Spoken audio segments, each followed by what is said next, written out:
జనసేన అధినేత Andhra Pradesh deputy CM Pawan Kalyan ఇవాళ పిఠాపురంలో పర్యటించనున్నారు. ఈ పర్యటనలో పలు అభివృద్ధి పనులకు ప్రారంభోత్సవాలు, శంకుస్థాపనలు చేయనున్నారు.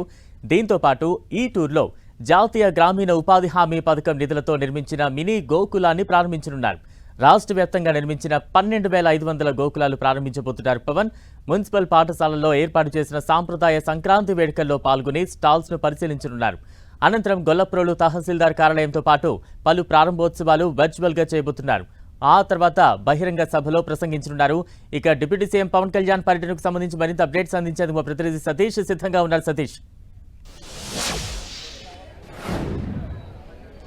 బలరాం 3 రోజుల ముందే పండగ శోభ కాకినాడ జిల్లా పిఠాపురం చేరుకుందని చెప్పాలి. పండగ సంక్రాంతి సంబరాలు అయితే పిఠాపురంలో పాల్గొనేందుకు ఆంధ్రప్రదేశ్ డిప్యూటీ సీఎం పవన్ కళ్యాణ్ అయితే పిఠాపురం రానున్నారు. మరి కాసేపట్లోనే పిఠాపురం చేరుకుంటారు. పిఠాపురం చేరుకుని ఇక్కడ సంక్రాంతి సంబరాల్లో కూడా పవన్ కళ్యాణ్ అయితే పాల్గొనున్నారు. అయితే మంగళగిరి నుంచి ప్రత్యేకమైన విమానంలో రాజమండ్రి చేరుకుని రాజమండ్రి నుంచి రోడ్డు మార్గంలో పవన్ కళ్యాణ్ అయితే పిఠాపురం చేరుకుంటారు. అయితే రోడ్డు మార్గంలో రాజానగరం, పెద్దాపురం, ఏడీపీ రోడ్డు మీదుగా పవన్ కళ్యాణ్ అయితే మాత్రం ఈ రోడ్డు మార్గంలో రానున్నారు. అయితే ఇదే రోడ్డు నుంచి రావడానికి ప్రత్యేకమైన కారణం కూడా ఉంది. అయితే గేమ్ చేంజర్ ప్రీ రిలీజ్ ఈవెంట్కి సంబంధించి ఒక ప్రమాద ఘటన జరిగింది.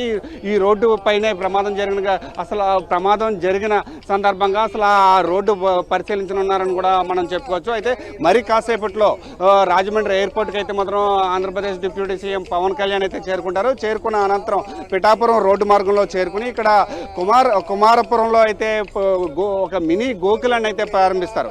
అయితే దీనికి సంబంధించి మినీ గోకులం అంటే రాష్ట్ర వ్యాప్తంగా 12,500 మినీ గోకులాన్ని ఇక్కడి నుంచే కూడా పవన్ కళ్యాణ్ అయితే మాత్రం ప్రారంభించనున్నారని చెప్పుకోవచ్చు. ఆ తర్వాత అనంతరం అంటే దీనికి సంబంధించి కుమారపురం నుంచి రోడ్డు మార్గంలో పిఠాపురంలో ఏర్పాటు చేసిన Rajiv Gandhi municipal high school ఏర్పాటు చేసిన సంక్రాంతి సంబరాల్లో కూడా పవన్ కళ్యాణ్ అయితే మాత్రం పాల్గొనున్నారు. అయితే వివిధ శాఖలకు సంబంధించి ప్రత్యేకమైన స్టాల్స్ కూడా ఏర్పాటు చేశారు. ఈ స్టాల్స్ అన్నిటిని కూడా పవన్ కళ్యాణ్ అయితే మాత్రం చూసిన అనంతరం సంక్రాంతి సంబరాల్లో పాల్గొంటారు. పాల్గొన్న తర్వాత పిఠాపురానికి సంబంధించి ఇప్పటి వరకు కూడా ఎటువంటి అభివృద్ధి పనులు చేశారు, విధి విధానాలు ఏ విధంగా ముందుకు వెళ్తారు అనే అంశాలు అయితే మాత్రం మాట్లాడనున్నారని కూడా చెప్పుకోవచ్చు. అయితే ఈ బహిరంగ సభలో కూడా పవన్ కళ్యాణ్ పిఠాపుర ప్రజలను ఉద్దేశించి కూడా మాట్లాడనున్నారని కూడా మనం చెప్పుకోవచ్చు.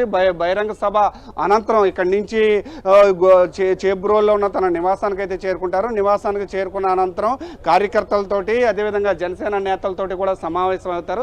అనంతరం వీర మహిళలు పెట్టిన ముగ్గులను కూడా తిలకించుతారు. అనంతరం అక్కడి నుంచి అయితే మాత్రం చేబ్రోల్ నివాసం నుంచి రోడ్డు మార్గంలో రాజమండ్రి ఎయిర్పోర్ట్కి చేరుకుని అక్కడి నుంచి మంగళగిరి కూడా చేరుకుంటారు. అంటే ఈ రోజు పూర్తిగా కూడా పిఠాపురం నియోజకవర్గం తన సొంత నియోజకవర్గంలో పవన్ కళ్యాణ్ అయితే మాత్రం పర్యటించనున్నారని కూడా మనం చెప్పుకోవచ్చు. అయితే వివిధ శాఖల సంబంధించి ప్రత్యేకమైన స్టాల్స్ కూడా ఏర్పాటు చేశారు.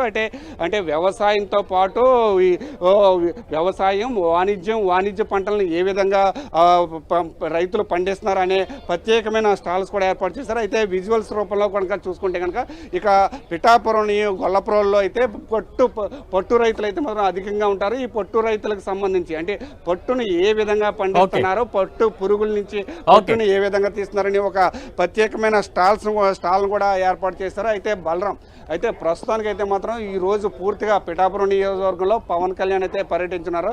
వాళ్ళు అభివృద్ధి పనులకి శంకుస్థాపన, ప్రారంభోత్సవాలతో పాటు సంక్రాంతి సంబరాల్లో. Right, thank you Satish.